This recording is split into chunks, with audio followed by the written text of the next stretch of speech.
Enquanto estavam contando isso, Jesus apareceu de repente no meio deles e disse: que a paz esteja com vocês. Eles ficaram assustados e com muito medo e pensaram que estavam vendo um fantasma. Mas ele disse: por que vocês estão assustados? E por que há tantas dúvidas na cabeça de vocês? Olhem para as minhas mãos e para os meus pés e vejam que sou eu mesmo. Toquem em mim e vocês vão crer. Pois um fantasma não tem carne nem osso, como vocês estão vendo que eu tenho. Jesus disse isso e mostrou as suas mãos e os seus pés. Eles ainda não acreditavam, pois estavam muito alegres e admirados. Então ele perguntou: vocês têm aqui alguma coisa para comer? Eles lhe deram um pedaço de peixe assado, que ele pegou e comeu diante deles. Depois disse: enquanto ainda estava com vocês, eu disse que tinha de acontecer tudo o que estava escrito a meu respeito na lei de Moisés, nos livros do profeta e nos salmos. Então Jesus abriu a mente deles para que eles entendessem as escrituras sagradas. Oh glória! E disse: o que está escrito é que o Messias tinha de sofrer e no terceiro dia ressuscitar. E que em nome dele a mensagem sobre o arrependimento e o perdão dos pecados seria anunciada a todas as nações, começando em Jerusalém. Vocês são testemunhas dessas coisas. E eu lhes mandarei o que o meu Pai prometeu, mas esperem aqui, em Jerusalém, até que o poder de cima venha sobre vocês. Então Jesus os levou para fora da cidade até o povoado de Betânia, e ali levantou as mãos e os abençoou. Eles 52. Eles o adoraram e voltaram para Jerusalém cheios de alegria. E passavam o tempo todo no pátio do templo, louvando a Deus. Diga amém. Feche teus olhos. Senhor, essa é a tua palavra para nós. Fale conosco nesse momento, de forma pessoal e de forma individual, em nome de Jesus. Aleluia. Irmãos, essa semana eu meditei nesse texto e Deus falou muito comigo, e eu quero compartilhar esse texto com você. Esse texto veio a partir das orações de quarta-feira, onde nós tivemos um tempo e o Senhor falou conosco. E eu acho que quando o Senhor fala conosco, essa mensagem precisa ser transmitida aos irmãos, e eu quero transmitir essa mensagem na sua vida. Amém? Você está pronto para receber? Está pronto para comer? Amém? Dessa palavra. Versículo 36. Enquanto estavam contando isso, Jesus apareceu de repente no meio deles e disse. Uma curiosidade, né? Imagine você conversando com os irmãos e aparece alguém no meio. A palavra diz que Jesus apareceu no meio deles, e Jesus estava ali no meio deles, enquanto eles estavam conversando sobre assuntos. Qual que era o assunto? Se você voltar uns 10 versículos atrás, você vai ver que Jesus aparece também para 2 discípulos a caminho de Emaús, e caminhando ali, de sentido a Emaús, ali naquele lugar, sabe o que acontece? Eles juntos caminhando, Jesus anda com eles um bom tempo, e eles não reconhecem Jesus, mas eles caminham juntos ali. E em algum momento Jesus então vai servir a ceia, e Jesus parte o pão, né? E ele fala algumas palavras, e aí eles reconhecem, mas aí Jesus desaparece. É muito doido, né, essa história de Jesus aqui, porque ela mostra Jesus de uma maneira diferente, porque agora já não é mais o Jesus antes da sua morte, é o Jesus ressuscitado. E o Jesus ressuscitado, meu irmão, ele é muito poderoso, né? O Jesus é homem, o Jesus nascido de Maria, o Jesus nascido de uma mulher, ele é um Jesus que agia por fé e obedecia o seu Pai, e gerava milagres, e multiplicava pães, e ressuscitava Lázaro, e por aí vai. Mas agora é o Jesus diferente, agora é o Jesus ressuscitado. E o Jesus ressuscitado anda com seus discípulos a caminho de Emaús e ele não é reconhecido. E nesse momento também ele aparece junto dos seus discípulos e também não é reconhecido. Vamos mais uma vez, enquanto estavam contando isso, Jesus apareceu de repente no meio deles e disse: que a paz esteja com vocês. Esse que a paz esteja com vocês estava sempre na boca de Jesus e era sempre a palavra que ele lançava sobre a vida de todos que vinham diante deles. Então escute, preste atenção. Todos aqueles que se achegam diante de Deus recebem a paz de Jesus. Vira para o irmão que está do seu lado, faz aí o que você não gosta de fazer, não estou nem aí, fala: que a paz de Jesus esteja com você. Amém? Essa era a mensagem que Jesus levava. Ele sempre dizia: que a paz seja com vocês. Sempre que ele se reunia, ele liberava essa frase para todos os discípulos e as pessoas. Ele dizia: a paz seja com você. Agora imagina você sentado junto de algumas pessoas comendo, porque eles estavam comendo peixe assado, né? E aí aparece alguém no meio dessa roda. E essa pessoa que apareceu libera uma palavra ainda. Ele diz: que a paz esteja com vocês. Quantos aqui já viram anjos? Ninguém? Quantos desejam ver anjos? Amém. Se eu ver um anjo, eu saio correndo, né? Que eu fico com medo. Porque imagina, irmão, você está ali, aparece alguém do nada, né? Imagina você orando na sua casa, sozinho, de madrugada, e aí você olha para a sala, tem uma pessoa sentada no sofá. Sangue de Jesus tem poder, irmão. Misericórdia. Você quer ver anjo mesmo? Tá bom então tá bom. Porque os anjos do Antigo Testamento eram pessoas, né? Os anjos do Antigo Testamento não era esse anjinho aí que a gente vê nos filmes, de asinha, cabelo enroladinho, né? Não é isso aí não. Os anjos do Antigo Testamento eram pessoas, tá? Quando apareceu anjos para Abraão, apareceram 3 homens. Olha que louco, eram 3 homens e eram anjos. Um homem ficou com Abraão, 2 foi para Sodoma e Gomorra buscar Ló. E aquele anjo batia maior papo com Abraão, conversando. Eram pessoas. Aí imagina você orando lá na sua casa e aparece uma pessoa no sofá. Misericórdia, irmão, misericórdia, estou fora. Não, Deus, quero ver anjo não, pode ficar tranquilo aí. Deixa eu do jeito que eu estou aqui. Ai, é só uma brincadeira, só para você se alegrar um pouco. E olha o que acontece, eles ficaram assustados e com muito medo, e pensaram que estavam vendo um fantasma. É lógico que eles estavam achando que estavam vendo um fantasma. Eles estão lá junto, conversando, comendo, e aparece uma pessoa do nada, e ainda chega tirando onda, que a paz esteja com vocês, né? Está lá tirando, falando com eles, e eles acharam que era um fantasma. Era o que eles pensaram. Agora você para pensar comigo, eu quero que você raciocine. Como que os discípulos não reconheceram Jesus? Já parou para pensar? A caminho de Emaús, Jesus aparece para eles, o Jesus ressuscitado aparece para eles e caminha com eles muito tempo, conversando, irmãos, batendo papo. Quer ver, se você voltar lá não vai dar tempo, a gente vai ficar muito tempo lendo aqui, mas eu vou ler rapidão. 13, no mesmo capítulo, versículo 13, Rafaela.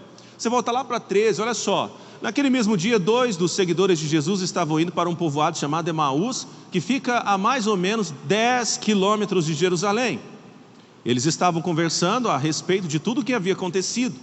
Enquanto conversavam e discutiam, o próprio Jesus chegou perto e começou a caminhar com eles. Presta atenção. Mas alguma coisa não deixou que eles o reconhecessem. Eles não reconheceram Jesus. Então Jesus perguntou: o que é que vocês estão conversando pelo caminho? Eles pararam com um jeito triste. E um deles, chamado Cleopas, disse: será que você é o único morador de Jerusalém que não sabe o que aconteceu lá, nesses últimos dias? O que foi? Perguntou ele. Eles responderam: o que aconteceu com Jesus de Nazaré. Esse homem era profeta e para Deus e para todo o povo ele era poderoso em atos e palavras. Os chefes dos sacerdotes, os nossos líderes, o entregaram para ser condenado à morte e o crucificaram. E a nossa esperança era que fosse ele quem iria libertar o povo de Israel. Porém já faz 3 dias que tudo isso aconteceu. Algumas mulheres do nosso grupo nos deixaram espantados, pois foram de madrugada ao túmulo e não encontraram o corpo dele. Voltaram dizendo que viram anjos e que estes afirmaram que ele está vivo. Imagina, para aí, segura aí. Imagina eles contando essa história, irmãos. Você está entendendo o que está rolando aqui? Eles estão indo para uma cidade chamada Emaús, 2 discípulos. Aí os caras estão lá, caminhando. Aí imagina que tem um jumento aqui, carregando uma carga, né? Aí ele está lá puxando, né? Está lá, caminho de Emaús. E aí chega uma pessoa perto dele. Essa pessoa é Jesus, mas a Bíblia diz aqui que eles não reconheceram Jesus. E aí ele fala: o que vocês estão conversando aí? Mas só você que não sabe do que está acontecendo? A notícia espalhou para todo lado. E o que aconteceu? Não, eles crucificaram Jesus. Jesus era um profeta da parte de Deus, um homem muito poderoso em atos e palavras. Foi crucificado pelos sacerdotes, morreu, e já faz 3 dias. O problema, você sabe qual é o problema? É que nós achávamos que ele era o cara que ia libertar o povo de Israel. Os caras estão conversando na caminhada, e Jesus está ouvindo eles. Está lá, conversando com eles. Não, você não sabe mais. Tem um bafão para te contar. As discípulas de Jesus, elas são muito doidas, cara. Elas foram de madrugada lá no túmulo de Jesus, abriram o túmulo. Cara, não tem coragem de fazer uma coisa dessa? Você tem coragem de fazer isso? Eu não tenho coragem de fazer isso. Elas foram lá, abriram o túmulo, e quando elas abriram o túmulo, o corpo de Jesus não estava lá mais. Não, e o pior de tudo, sabe o que aconteceu? Elas dizem que viram 2 anjos lá. Meu Deus do céu, tadinho, Jesus morreu e elas ficaram paranoicas, né? Então eles estavam contando uma história, irmãos. Eles estavam contando uma história de Jesus. Eu imagino Jesus escutando isso, né? Jesus estava escutando tudo. Então encontraram isso. 4. Alguns do nosso grupo foram ao túmulo e viram que realmente aconteceu o que as mulheres disseram, mas não viram Jesus. Então Jesus lhes disse: como vocês demoram a entender e a crer em tudo o que os profetas disseram? Pois era preciso que o Messias sofresse e assim recebesse de Deus toda a glória. E começou a explicar todas as passagens das Escrituras Sagradas que falavam dele, iniciando com os livros de Moisés e as Escrituras de todos os profetas. Cara, Jesus começou a pregar para eles. Jesus começou a pregar para eles e começou a falar sobre os livros de Isaías, de profetas. Volta lá, 27. Olha lá, os livros de Moisés, que é o Pentateuco, amém? E os escritos de todos os profetas. Então Jesus começou a lembrar eles de Isaías, de Jeremias, começou a lembrar dos profetas, e falar para eles: olha, você não está entendendo, deixa eu explicar para vocês, vocês não entenderam, vocês demoram demais a entender, pelo amor de Deus. Gente, você está vendo o que Jesus está falando? Cara, você demora demais a entender as coisas. Não, mas tem dó, né? Era mais ou menos assim. E ele começa a ensinar, olha, e começou a explicar todas as passagens das Escrituras Sagradas que falavam disso. Porque no Antigo Testamento, em Isaías, até no Pentateuco, já falava da vinda de Jesus, que ele deveria morrer e ressuscitar. Versículo 28. Quando chegaram perto do povoado para onde iam, Jesus fez como quem ia para mais longe. Mas eles insistiram com ele para que ficasse, dizendo: fique conosco, porque já é tarde e a noite vem chegando. Então Jesus entrou para ficar com os 2. Jesus entrou na casa onde eles chegaram, sentou-se à mesa com eles. Agora eles estão sentados numa mesa. Pegou o pão e deu graças a Deus. Aí você pega Jesus, cara, ele pega o pão e faz o que ele sempre fez quando ele estava vivo, e ele deu graças a Deus. Depois partiu o pão e deu a eles. Cara, viu Jesus fazendo o que ele tinha feito antes de morrer? Parte o pão e reparte e distribui o pão para eles. 32. Aí os olhos deles foram abertos e eles conheceram Jesus. Mas ele desapareceu. Agora eu quero perguntar para você: por que é que eles não reconheceram Jesus? E aí não dá, cara. Aí você fica assim. E lá na frente você vai ver que quando Jesus aparece no meio dos discípulos, eles também, 36, vai lá para o 36, eles também não reconheceram Jesus. E eles então, esses 2 aqui, vão lá para junto dos discípulos e vão conversar, e vão falar exatamente a respeito disso que aconteceu. E aí Jesus aparece no meio deles, e mesmo assim eles não reconheceram, como se já fosse outra forma. Sabe qual é a questão? É que Jesus ressuscitado tem um corpo glorificado. Ele não é mais o mesmo Jesus de antes, porque ele ressuscitou, ele venceu a morte, ele é um ser diferente, mas continua sendo homem, amém? Ele tem um corpo glorificado. A palavra diz que quando nós morrermos, ou quando formos arrebatados, ou quando nós chegarmos ao céu, nós chegaremos também com o corpo glorificado, amém, irmãos? Então esse corpo aqui, irmãos, ele é um corpo terreno, ele é um corpo surrado por essa vida. Nós temos irmãos mais escuros por causa do sol, a gente tem uns irmãos mais fortes porque a vida é dura, nós temos irmão mais grosso, groto, né? Grotão, por causa da vida, que a vida é assim. Então a gente é dessa maneira, né? Tem uns irmãos, cada um é de um jeito. Esse é o nosso corpo terreno. Quando formos ressuscitados, é isso mesmo, Paulo fala disso, né? Quando formos ressuscitados, quando passarmos dessa vida, teremos um corpo glorificado também. Eu imagino que seja exatamente isso o motivo dos discípulos não terem reconhecido Jesus, por causa do seu corpo glorificado. Mas nós vamos continuar agora, porque temos muita lição aqui nesse texto, versículo 37. Eles ficaram assustados e com muito medo, e pensavam que estavam vendo um fantasma.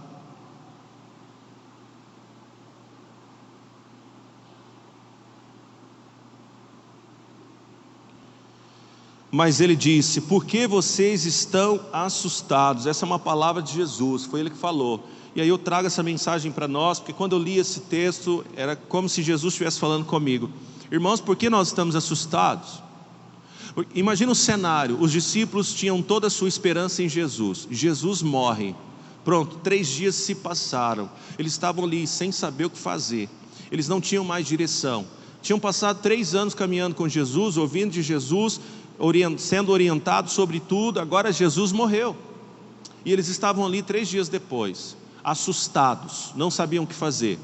Pedro tinha negado Jesus 3 vezes, com medo de morrer também, ali caminhando junto, próximo de Jesus. 3 pessoas procuram Pedro e falam: você é discípulo dele, você andava com ele, ele negou Jesus 3 vezes. Então imagino a sensação que eles tinham do medo da morte, ali naquele momento, depois da morte de Jesus, porque se mataram Jesus, eles também perseguiriam os discípulos. E o pior de tudo, é que eles lembravam, eu imagino, das palavras de Jesus, que dizia assim, se perseguirão a mim, também perseguirão a vós. E aí eles estão num cenário onde o mestre morreu, já faz 3 dias, até agora eles não sabem se ele ressuscitou, e eles estão assustados, com medo do que pode acontecer de agora para frente. Jesus aparece no meio deles, eles não reconhecem Jesus, e o que acontece? Por que vocês estão assustados? Foi a primeira palavra, a primeira frase que Jesus fala para eles. Irmãos, por que nós estamos assustados? Por que estamos assustados diante desse mundo que está muito doido? Por que nós estamos tão assustados por causa dessa pandemia? Por que nós estamos tão assustados? Eu vou te dizer 2 coisas. Primeiro, nós servimos a Deus e não devemos nos assustar com isso. Os irmãos sabem que desde quando começou a pandemia, já faz mais de 1 ano, eu estou tranquilo. Eu estou tomando cuidado e peço aos irmãos para tomarem cuidado, mas eu estou tranquilo. Eu não estou assustado e nunca me assustei. Segunda coisa, se você morrer, você vai para onde? Nós estamos salvos. Então essa é uma questão muito séria que nós temos que começar a refletir, porque nós na verdade queremos viver, e nós na verdade queremos viver essa terra. Há poucos dias atrás, conversando com alguns irmãos, eu falei assim: cara, essa vida está muito chata. Irmã Dimas, fui visitar a irmã Dimas, falei para ela assim: olha, essa vida está muito chata. Irmão, essa vida está chata, você não acha não? Irmão, está tudo chato nessa vida. A gente não sabe nem como que conversa mais com as pessoas, não sabe, você não pode falar mais nada, a gente não pode falar mais nada. O mundo a cada dia que passa fica mais chato de viver, sabe? Tem gente sofrendo aí porque o mundo digitalizou, e agora a gente tem que aprender essas coisas. É sério, sabe? Então o que eu espero de Deus para a minha vida? O que você espera de Deus para a sua vida? O que nós esperamos de Deus para a nossa vida por esses dias? Nós queremos viver, claro, nós queremos ter qualidade de vida, queremos ter qualidade de vida no nosso casamento, queremos ter qualidade de vida na nossa família, queremos ter qualidade de vida financeira. É claro que nós queremos, porque esse mundo exige muito de nós, ele exige muito de nós, e nós queremos ter qualidade de vida. Mas irmãos, qual é a nossa real esperança? O que de fato nós queremos? O que de fato queima no nosso coração? Porque o crente precisa desejar a vinda de Jesus, e ele precisa desejar Cristo, ele precisa desejar as promessas de Deus. Mas nós só desejamos as coisas dessa vida. E a Bíblia diz que aqueles que amam as coisas do mundo são inimigos de Deus. Quem ama as coisas dessa vida é inimigo de Deus. Então nós temos que começar a refletir sobre nossas prioridades, sobre quem nós somos, sobre o que nós estamos procurando nesses dias. Amém ou não amém? E Jesus chama atenção. Por que vocês estão assustados? Ele continua: por que há tantas dúvidas na cabeça de vocês? Irmãos, por que há tantas dúvidas na nossa cabeça? Quantos já pararam e pensaram: cara, Jesus não vai voltar mais não, mas não é possível um negócio desse, não vai acabar mais não. Muitos já questionaram até a existência de Deus, a própria existência dele. Será que Deus existe mesmo? Será que isso é real? Será que a palavra de Deus ela é real? Será que nós estamos crendo numa Bíblia que de fato é a palavra de Deus? Ou é só um livro cheio de cartas que pessoas escreveram, e aí um dia alguém pegou esses livros e essas cartas e juntaram tudo aqui e disseram para nós que é Bíblia, que é a palavra de Deus? Quantos já fizeram esse questionamento? Eu já fiz. Obrigado. Eu não fiz sozinho, nós dois, né? Sabe, porque nós fazemos questionamentos, a gente faz perguntas. Por que fazemos perguntas? Porque o mundo, ele nos envolve. E chega um momento que você sofre tanto, chega um momento que você olha para a vida e você fala: cara, essa vida é muito pesada, é muito chata essa vida. E aí a gente começa a ficar questionando um monte de coisas. A gente vê tanta maldade no mundo e a gente fica questionando até a existência de Deus. E Jesus chama a atenção deles. Sabe por que vocês duvidam tanto? Sabe o que eles estavam duvidando? A própria existência de Jesus. Você sabe por quê? Porque as irmãs haviam dito que Jesus não estava lá mais, e os anjos já haviam falado para elas que Jesus tinha ressuscitado, mas ainda havia uma dúvida no coração deles. E eu quero perguntar para você nesses dias: ainda há uma dúvida no seu coração? Ainda há alguma dúvida sobre a existência de Deus, sobre o amor de Deus, sobre a morte de Jesus, sobre a ressurreição dele? Há alguma dúvida no seu coração? Se há dúvida, irmão, eu quero convidar você para buscar a Deus, porque a fé é a certeza das coisas que esperamos, e prova das coisas que não vemos, e prova de coisas que esperamos.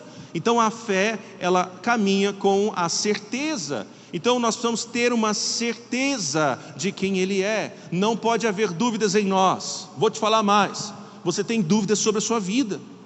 Quais são as dúvidas que você tem sobre você mesmo? Pastor, eu não sei o que vai ser de mim daqui a um ano, eu não sei o que acontece comigo. Será que eu sou crente mesmo? Será que eu vou conseguir? Será que eu tenho que casar ou comprar uma bicicleta? O que eu tenho que fazer na minha vida? E você tem dúvidas sobre você.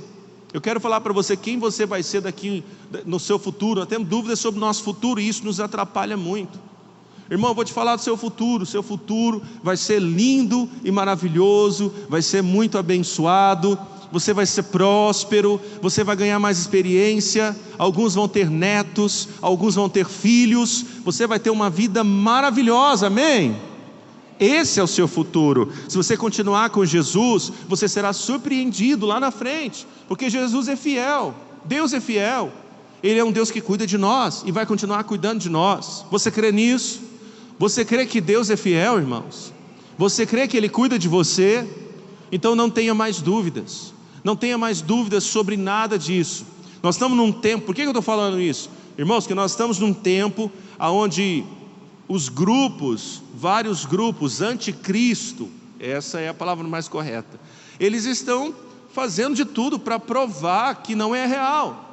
E dizem que tudo isso, e olha, pessoas estudadas, inteligentes, gente inteligente, que aparece na mídia e começa a dizer que a fé é apenas uma ferramenta de autoajuda. E começam a dizer que você se apega na fé e isso te mantém de pé, e isso é bom, mas não é real.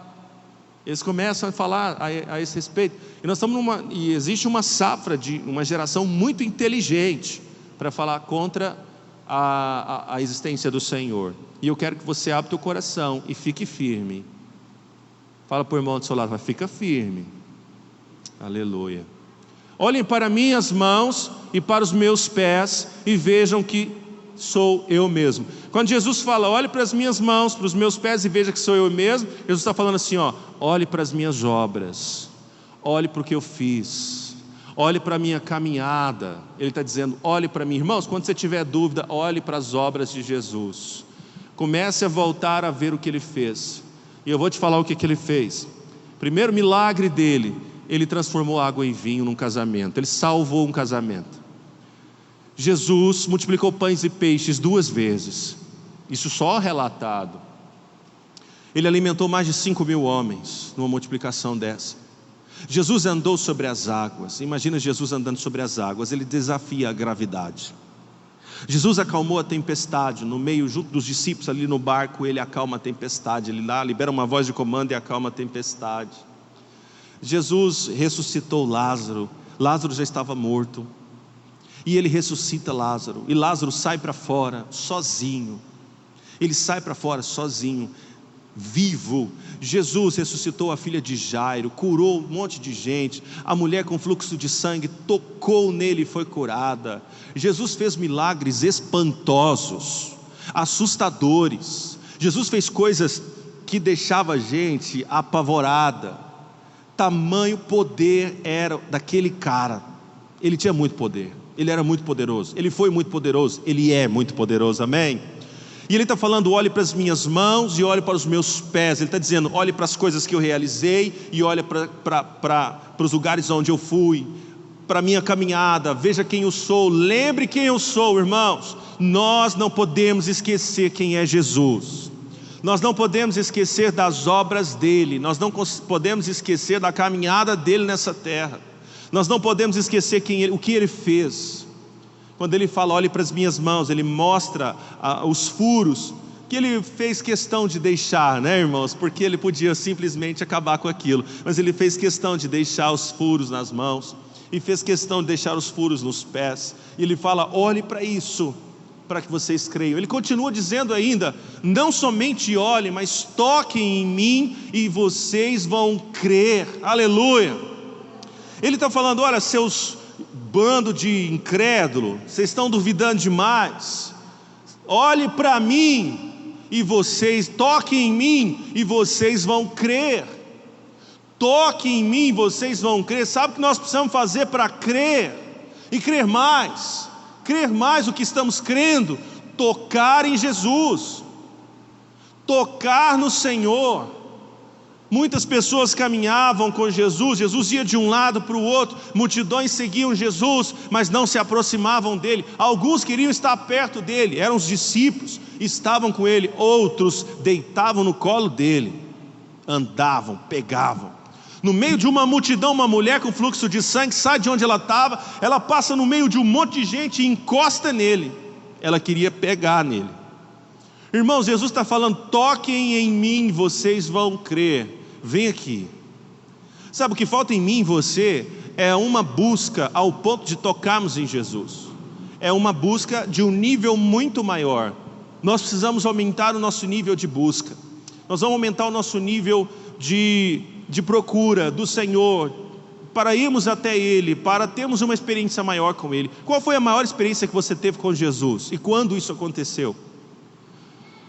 Eu quero desafiar você a buscar essa experiência com Jesus mais uma vez, mas não desistir, e buscar essa experiência com Jesus até o ponto de acontecer algo surpreendente, de você poder tocá-lo, para que faça você crer. Porque de fato o que vai fazer os irmãos crerem, o que vai fazer a gente crer em Jesus, é exatamente uma experiência com Ele. É exatamente essa experiência com Ele. Eu conheço pessoas que vão à igreja, eu conheço pessoas que são apaixonadas por Jesus. E por que elas são apaixonadas? Porque em algum momento tiveram uma experiência que marcaram a sua vida. E você também pode ter uma experiência que vai marcar a sua vida. Você também pode ter uma experiência com Jesus que vai mudar a sua vida da água para o vinho, que vai transformar você completamente. Jesus está dizendo para você: toque em mim e vocês vão crer. Uau, uau. Irmãos, a fé é algo surpreendente. Ela transcende a realidade. Ela não está aqui nesse meio. Ela não é uma coisa de pegar. A fé não é algo físico. Você está entendendo? A fé não é uma coisa humana. A fé é algo completamente sobrenatural. Quando você tem a capacidade de crer em alguma coisa, você alcança. É impressionante. É impressionante. Você já parou para pensar nisso? Eu vou te falar, porque a fé, ela muda a nossa mente. Ela muda o nosso entendimento. Eu estou falando de mente agora. Ela muda a nossa mente, porque a fé é uma certeza. Ela é uma certeza. Então a fé é aqui, ó, está aqui. E ela muda tanto a sua mente que ela faz de você um cara diferente, uma pessoa completamente diferente. Você quer ver o que eu vou falar para você? Vamos lá.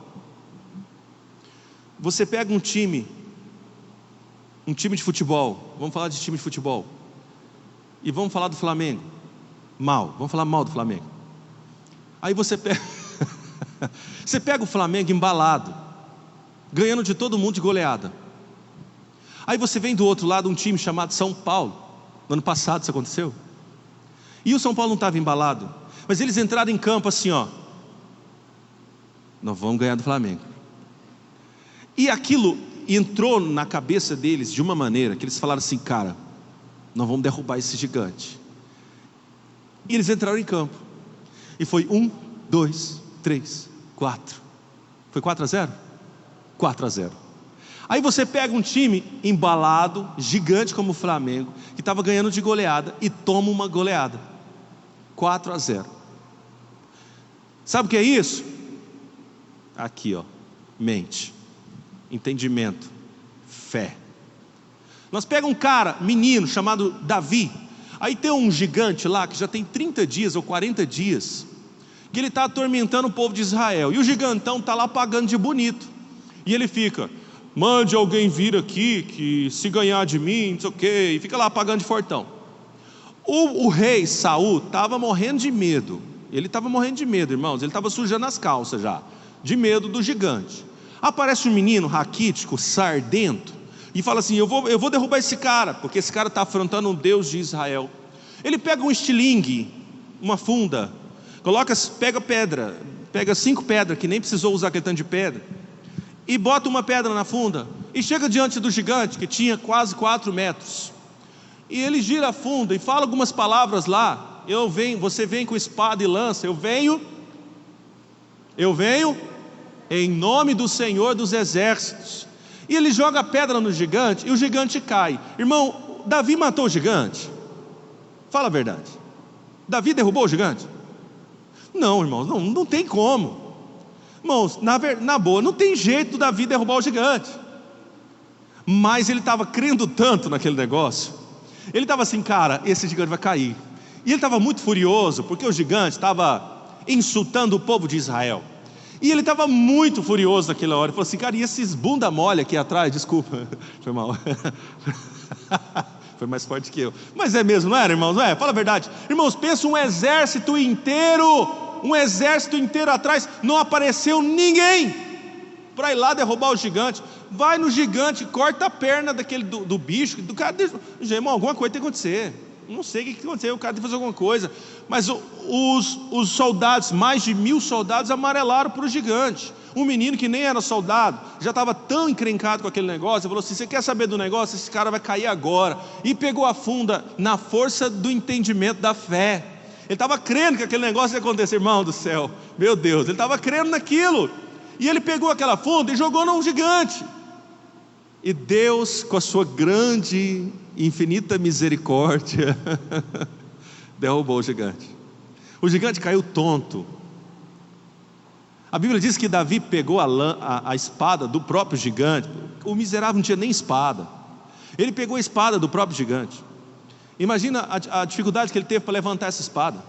E ele cortou a cabeça do gigante. Ele falou assim: eu vou cortar logo antes que ele acorda. E ele cortou a cabeça do gigante. E o gigante morreu. Sabe o que é isso? Crer que é possível. A Bíblia diz assim: para Deus não há nada impossível. Nós vamos ter esse entendimento. Nossa mente tem que mudar. Nós temos que mudar a forma de enxergar a vida. Nós temos que mudar a forma de ver as coisas. É o que nós temos que fazer. A gente tem que entrar em campo focado, sabendo que nós vamos vencer. Eu sempre vejo, eu olho muito, gosto muito de futebol. E às vezes times grandes entram em campo e tomam 2-0. E você fala: vai perder. Mas sabe o que acontece? Vem aquele espírito de vencedor. E o time grande está tomando 2-0. E já está 40 minutos do segundo tempo. O time grande vai lá, empata o jogo e ainda vira o jogo. Sabe por quê? Porque eles sabem quem eles são. E eles falam assim: aqui é time grande. Quem já viu isso acontecer, irmãos? Eu já vi. Eu já vi, em 98, o Brasil tomar 2-1 da Argentina, aos 44 do segundo tempo. E os argentinos estavam enrolando, e o Brasil não estava conseguindo fazer nada. O Adriano Imperador empatou o jogo. Foi para a prorrogação. E o Brasil foi campeão. Sabe por quê? Porque eles disseram assim, aqui é Brasil. Então mesmo quando você parecer que você vai ser derrotado, parecer que você vai perder, tem que vir um espírito de vencedor em você. Quando você fala assim, cara, não vou aceitar isso, e você não aceita isso, e você se levanta, e você tira forças, você não sabe de onde, e você vai lá e consegue vencer. Quem está pegando, fala amém. Isso é fé. Fé não é uma coisa humana, fé não é uma coisa que você aprende, fé é uma coisa que você deixa acontecer. Deus faz na sua vida. Você ouve a verdade e as coisas acontecem. Você acredita e ponto final. O texto está começando, olhem para as minhas mãos, toquem em mim, pois não sei o que. 40. Jesus disse isso e mostrou as suas mãos e os seus pés. Vamos? Eles ainda não acreditavam, pois estavam muito alegres e admirados. Então ele perguntou, vocês têm aqui alguma coisa para comer? Jesus era comelão demais, né, cara? Eles lhe deram um pedaço de peixe assado, que ele pegou e comeu diante deles. Jesus já tem um corpo glorificado, ressuscitado, corpo diferente, está comendo peixe assado. Você nunca parou para pensar isso, não? Cara, eu olho isso. Jesus já tem um corpo glorificado, já não é mais o mesmo corpo, o cara já é um corpo celestial. É carne e osso, mas é um corpo diferente. E está lá comendo peixe assado junto com eles. A comida aproxima as pessoas. Lá em Abraão, quando os 3 anjos aparecem para Abraão, Abraão faz uma comida para eles e eles comem. A Bíblia fala que eles comem, os anjos comeram, gente. Anjo comeu pão, anjo comeu carne. Olha que coisa mais boa. Isso é maravilhoso. Sabe o que isso significa? Você fala, pastor, o que tem a ver isso? Eu vou te falar o que tem a ver. Você não tem ideia do quanto ele se conecta com você, que até a sua comida ele come. Isso mostra o quanto Deus é próximo de nós. Isso prova o quanto Deus é próximo de nós. Quando eu vi isso aqui, irmãos, eu falei, cara, isso aqui não tem lógica. Porque nós não estamos falando mais de um Jesus nascido da mulher, nós estamos falando de um Jesus ressuscitado. E esse Jesus aqui ressuscitado é uma pessoa, mas ele já tem um corpo diferente, ele é glorificado. E mesmo assim ele está se alimentando da nossa comida. Sabe o que isso significa? Significa que nós temos mais conexão com o céu do que você imagina. Significa que a nossa vida, o nosso dia a dia faz mais conexão com o céu do que você imagina. Quando você vê um cara com um corpo celestial comendo a nossa comida, quando você vê um anjo aparecendo para Abraão e comendo a comida dele, cara, você percebe o quanto o céu é conectado com a terra. Quem está pegando? Isso é maravilhoso, porque quando temos esse entendimento, a nossa fé aumenta.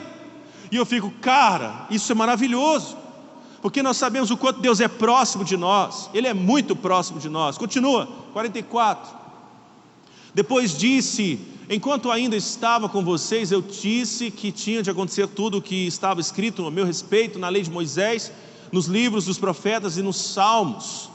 Então Jesus abriu a mente deles para que eles entendessem as escrituras sagradas. Coloca sua mão na testa aqui, na cabeça, onde você quiser. Fala comigo assim, Jesus, abre a minha mente de uma vez por todas. Amém. Sabe por que nós não cremos? Sabe por que a gente vive uma vida derrotada? Porque a gente não está com a mente aberta ainda. Irmãos, quando o pecado veio no mundo, o pecado ferrou nosso entendimento. Quando Satanás veio na terra, Satanás ferrou a nossa mente. Ele ferrou a nossa mente, cara.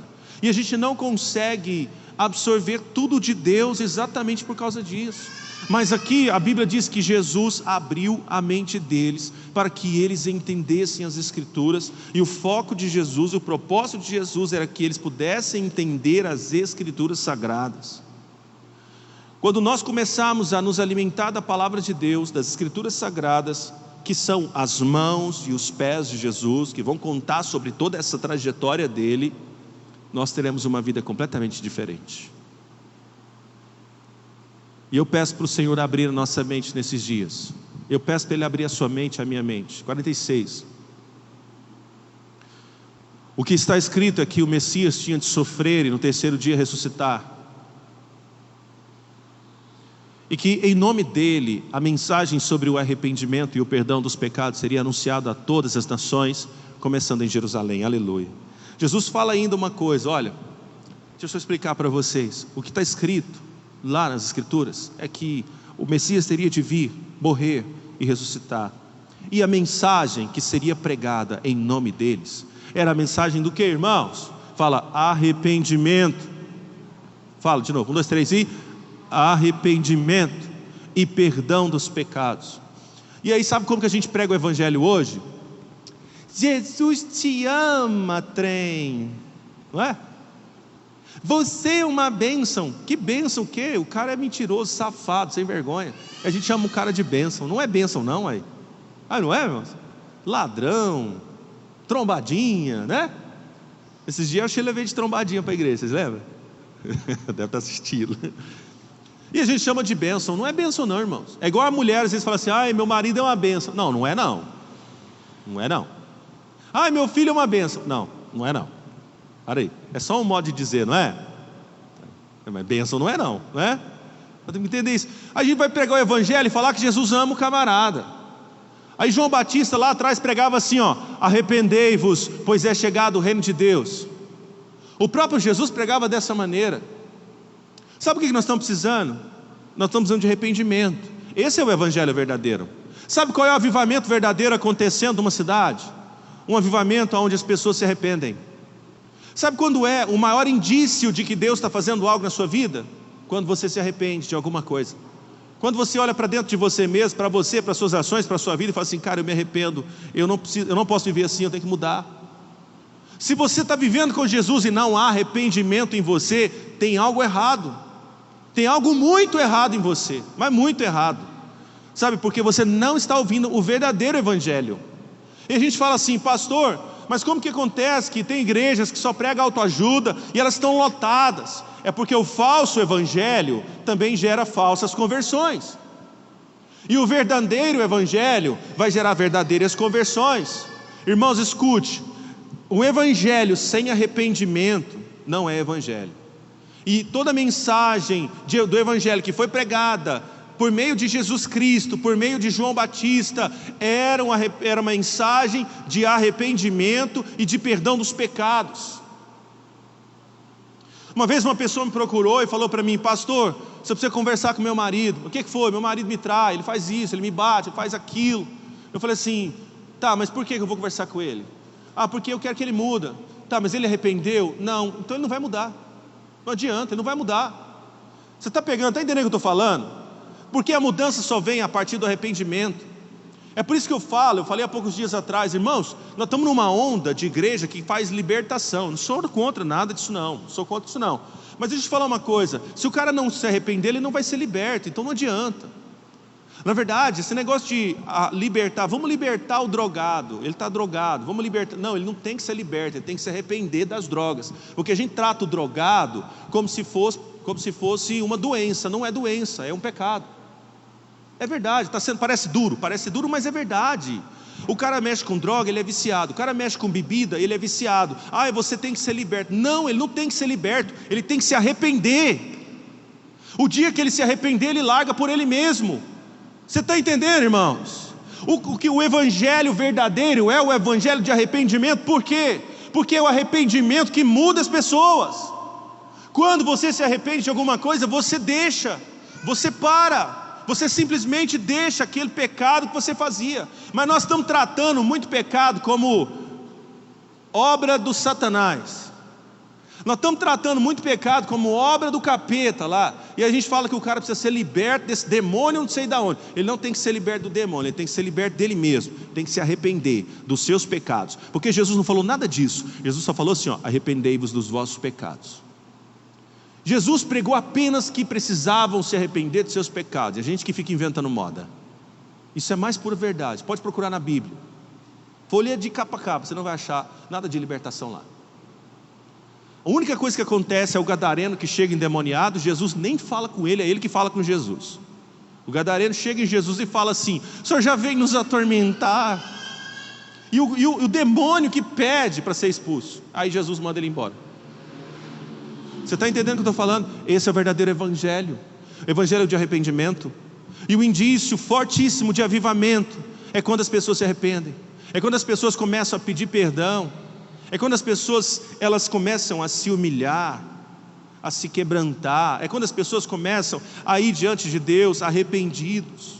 Assim como aconteceu com Jonathan Edwards há muitos anos atrás. Ele prega na Inglaterra uma mensagem com o nome Pecadores nas mãos de um Deus irado. Olha o nome da mensagem. E essa mensagem ele prega, irmãos. Sabe o que acontece? Os irmãos da igreja, eles começaram a segurar nos pilares da igreja assim, ó. Eles seguravam nos pilares e falavam assim: pelo amor de Deus, para de pregar isso aí. Eles estavam desesperados, porque aquela palavra estava vindo sobre eles, e era gerado neles arrependimento. Eles começaram a olhar para eles mesmos, e ver o quanto eles eram pecadores. Mas a gente não acha que a gente é pecador. Ai, Jesus me ama. Não, meu irmão, você tem que se arrepender, você tem que parar de pecar. Essa é verdade, você tem que parar de pecar. Por que não acontece nada na sua vida? Eu não sei, para de pecar. Quem sabe vai melhorar. Isso é uma coisa muito forte, que tem que ser pregado, que tem que ser ensinado, e você precisa absorver isso. Jesus já abriu a sua mente. Pega isso, meu irmão, pega isso. Aleluia. Seria anunciado a todas as nações, começando em Jerusalém, 48, terminando já, irmãos. Vocês são testemunhas dessas coisas. Segura aí. Irmãos, nós somos testemunhas de Jesus, porque quando nós servimos, quantos são cristãos aqui? Amém? Isso, metade é cristão, amém então, né? Isso, a metade. Quantos são cristãos? Aleluia. Todos nós somos cristãos, porque nós cremos em Jesus, Ele morreu e ressuscitou. Nós somos cristãos. Mas somos mesmo testemunhas de Cristo? Somos mesmo testemunhas dele? Sabe, testemunha de Jesus é aquele que faz o que ele fez, é aquele que fala o que ele falaria, é aquele que faz o que ele faria. Esse é testemunha de Jesus. Ele é um representante legal de Jesus. Põe a mão no seu coração, feche teus olhos. Ramani, sobe aqui já. Fala comigo assim: Pai, me ajude a ser testemunha do Senhor. Aleluia. Versículo 49. E eu lhe mandarei o que o meu Pai prometeu. Mas esperem aqui em Jerusalém, até que o poder de cima venha sobre vocês. Jesus traz a promessa mais uma vez. Eu vou pedir para você se levantar agora, nós já vamos encerrar.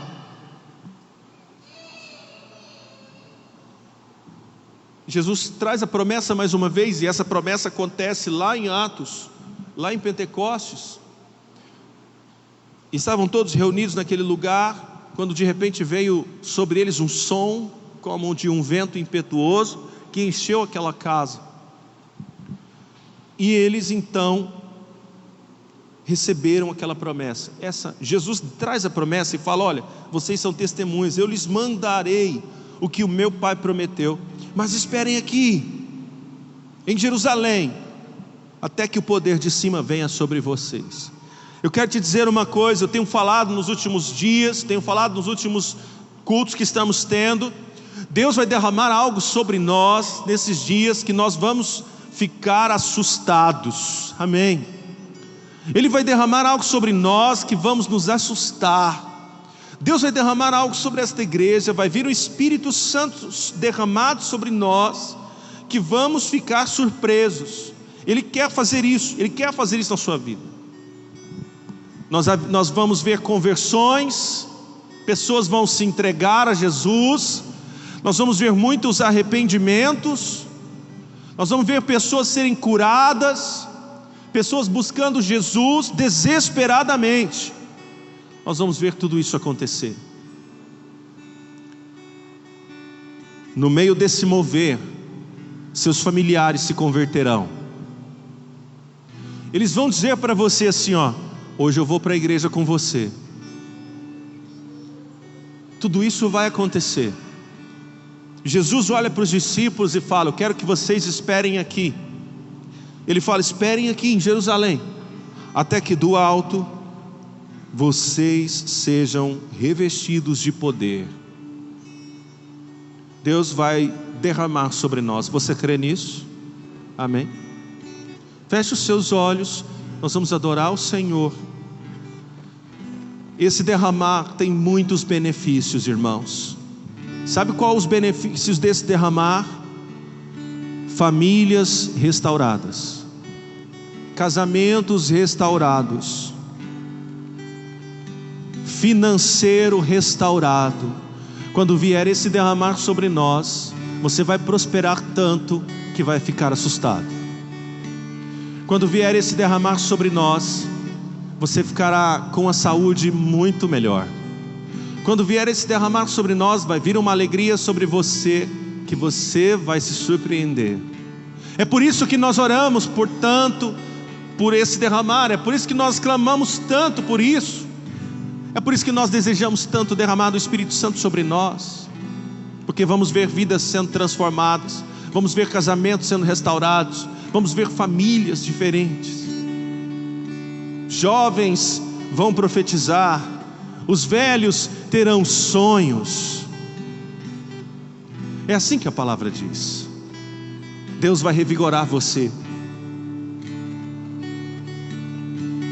Feche os seus olhos e cante comigo. Os reinos se abalam, os povos se curvam, as bocas se abrem, as mãos se levantam para dizer que tu és o Rei, para dizer que tu és o Senhor. Mais uma vez. Para dizer que tu és o Rei, para dizer que tu és o Senhor. Você pode levantar suas mãos e cantar. Teu reino é sempre eterno, firmado em misericórdia, justiça e igualdade, bondade e fidelidade. A tua igreja te adora, tua igreja te adora. Vamos cantar do início. Os reinos se abalam, os povos se curvam, as bocas se abrem, as mãos se levantam para dizer que tu és o Rei. Tu és o Rei, Senhor, para dizer que tu és o Senhor, para dizer que tu és o Rei. Tu és um Rei, para dizer que tu és o Senhor. Enche o céu com adoração, cantando, vamos. Teu reino é sempre eterno, firmado em misericórdia, justiça e igualdade, bondade e fidelidade. A tua igreja te adora, tua igreja te adora.